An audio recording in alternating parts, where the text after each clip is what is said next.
This is tutorial number 3 of Introduction to Statistics, Normal Distribution. Normal distribution was discovered by Gauss, and you can see the formula of a normal distribution. It looks quite complicated. If I select a random sample from a normally distributed variable, then the distribution, frequency distribution, probably will look something like this. Not quite normal, not quite bell shape. However, let's substitute this bar graph with a line. And it's much more bell shape like. Normal distribution has some characteristics that are important. Almost all data is captured 3 standard deviations to the left and the right of the mean. Normal distribution is symmetrical. The mean, median, and mode of normal distributions are at the same place. Everybody can standardize normal distribution through z-score.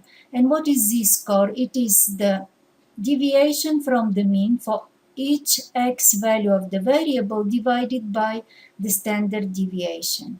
Let's calculate the value, one value x. Let's x, for example, is me plus sigma. In this specific case, if I substitute x with me plus sigma in this formula, z value evidently will be sigma over sigma, z value is 1.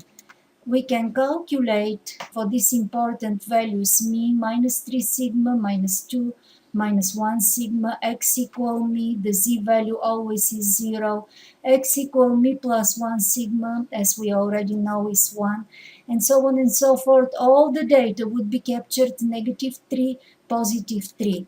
So instead of normal distribution with all these complicated values, we can move to standard normal distribution with z values between negative 3 and positive 3. We will see that all data is captured, 68% of all data is captured one standard deviation to the left and to the right of the mean. 95% of all data, if the distribution is normal, is captured two standard deviations to the left and the right of the mean. And you should already know the 1, 2, 3 rule of the normal distribution.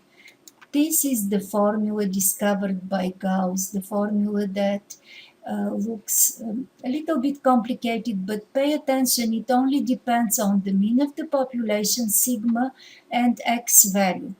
So what if I move to a standardized score, z-score, and instead of x minus me over sigma, I will put z, and sigma then can be considered 1, because one standard deviation from the mean, we have z value of 1. Then we have the so-called standardized normal distribution. I call it one distribution for all possible normal distributions, no matter what is me and sigma. Standardized normal distribution is one and the same. Very simple, very easy to put in Excel.